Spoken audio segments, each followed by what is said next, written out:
Welcome back to The Grind. In this video, we are going to talk about the Wave 3 release of the Eclipse season with Nebulon, the Invoker, the Festive branch, which does have the repeatable draconic chests at the end. However, they did unfortunately make some changes to how that repeatable node with draconic chests work, like we were all afraid of. And we're going to talk a little bit about that now, but as I am recording this early in the morning before work, I suspect that as the day goes on, the team will discuss the reasons behind this and whether or not they are going to make any changes. But I do think there are better options than capping it at 100 like they have. So let's take a look at this blog here.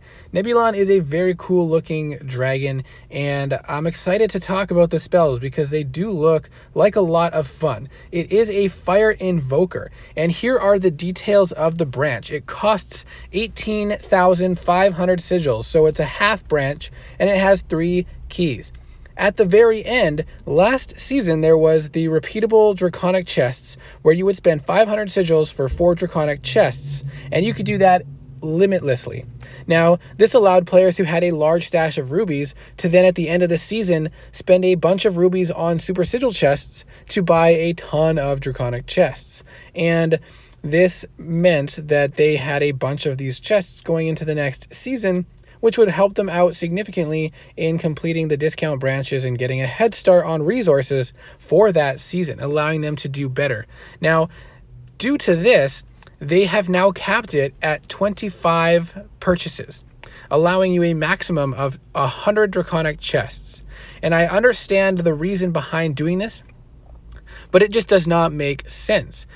Now, they said that the average player only purchased this repeatable node, I forget what they said, 4 or 6 times. And sure, if a player was getting the Festive branch and they had some extra sigils and they purchased a couple, then that's great. That's good for them. But if a player was to decide that the dragon isn't what they want, they just want to do the branch for the keys and the draconic chests, it's not worth it. If you just want draconic chests, you might as well just buy them with rubies, because you're not going to get much of a discount only getting 100 after you buy the whole branch. So as is, the branch itself in terms of resources is not worth it.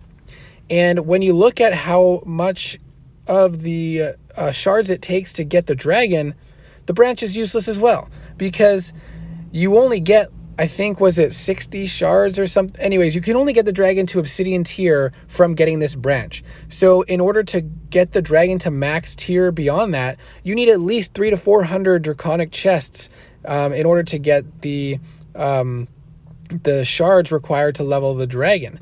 Now, if you don't have Hueso maxed, or the maximum amount of Hueso shards, then that's going to be further diluted, and you're going to be getting Hueso shards instead of the Nebulon shards on some of the drops, which means it's going to be even more than 400 chests to max the dragon.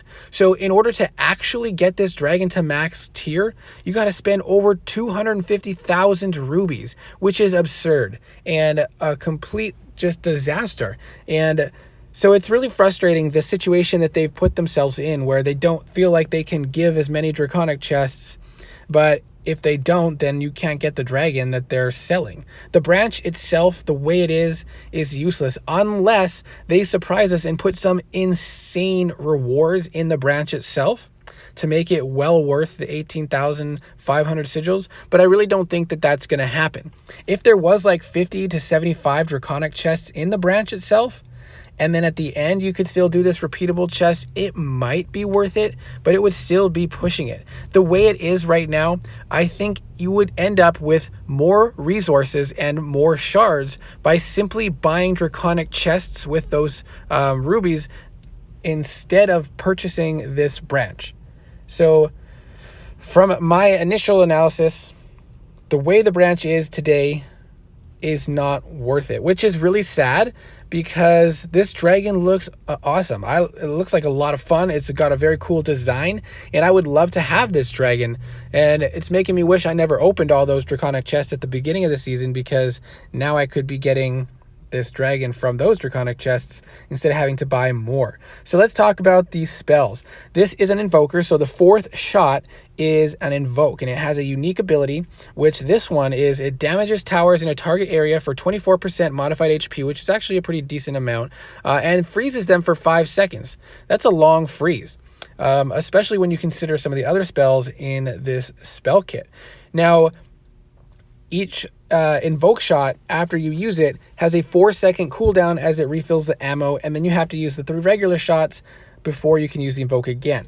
The next spell that I want to talk about is actually the 3rd spell, which is Plasma Charge, and it is a white 1 rage spell, so it's very cheap and there's no restriction to use it unless you were hit by an ice flak, and that allows you to dodge all incoming projectile attacks and super shots. So beam attacks will still deal damage, but all projectiles and super shots you will dodge them, but it only is 1 second, so you have to time it very well. And it deals a small amount of damage to all nearby towers and instantly reloads your ammo clip.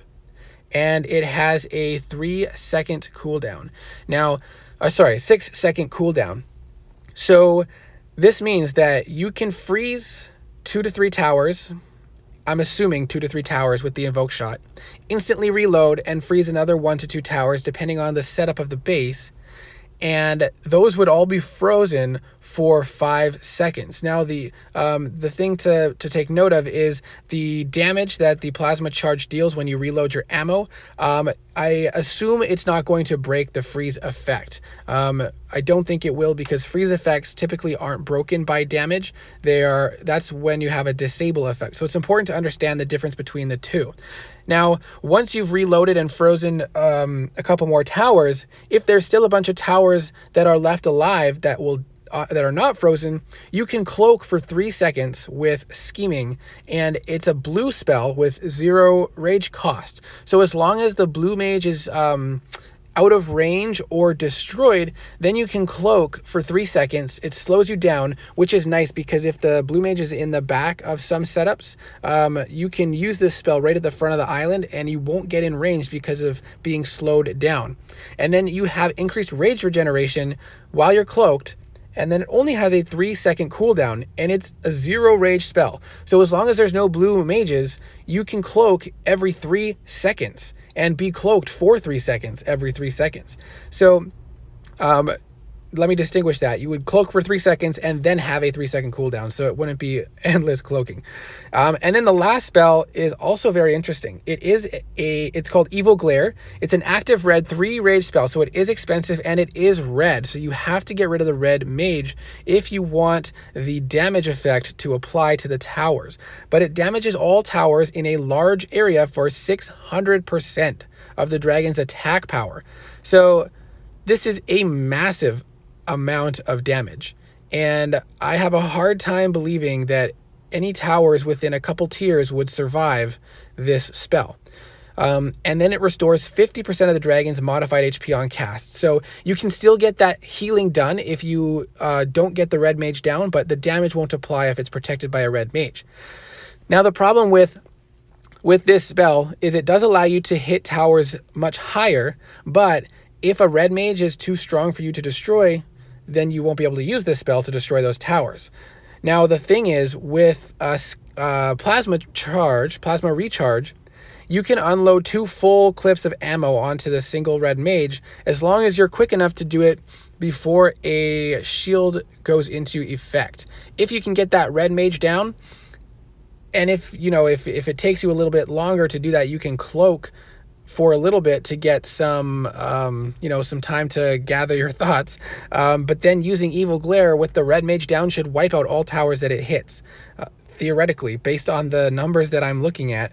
And so I think this dragon will be a lot of fun. Obviously, it will be a bit challenging because you do have to work around a shield tower. You are limited in your cloak ability by the blue mage. And then, of course, if you want to deal that nutty damage with Evil Glare, you're going to have to be able to destroy the red mage quickly as well. So the priority, I would say, is the red mage. And if you're attacking at tier roughly or slightly below, obviously one clip of ammo should destroy a red mage. So if you can do that on the turn before the shield goes up, it'll be an easy clear of the base. Now, what I anticipate you would be able to do more likely is if you just use the freeze invoke on the corner and freeze the shield tower, then it can't do anything.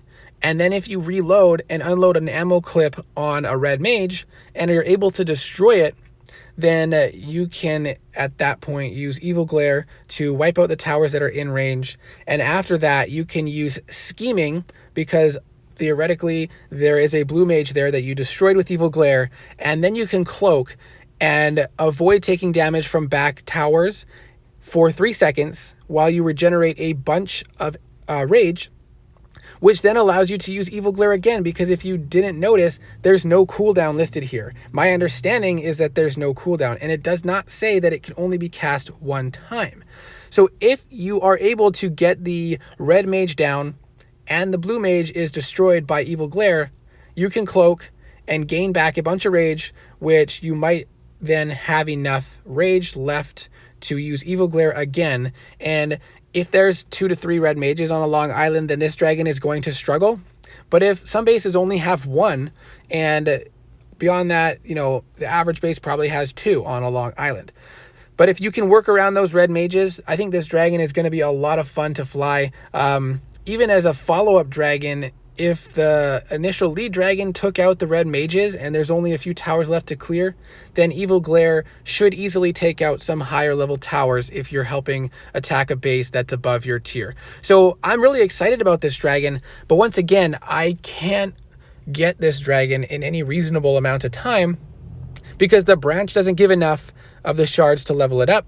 And the draconic chests to get this dragon costs almost 300,000, well over, like it's over 250,000 rubies, which is absolutely insane. So it would be a while before I was able to afford this dragon. And so I really hope they do make some changes with how this is going to work. Keep an eye on the channel and on other Creators Faction members' channel or the forums to see some updates about this throughout the day. But I'm hoping that they will come up with a reasonable solution that works for everybody. So thanks for watching, and I will see you in the next video.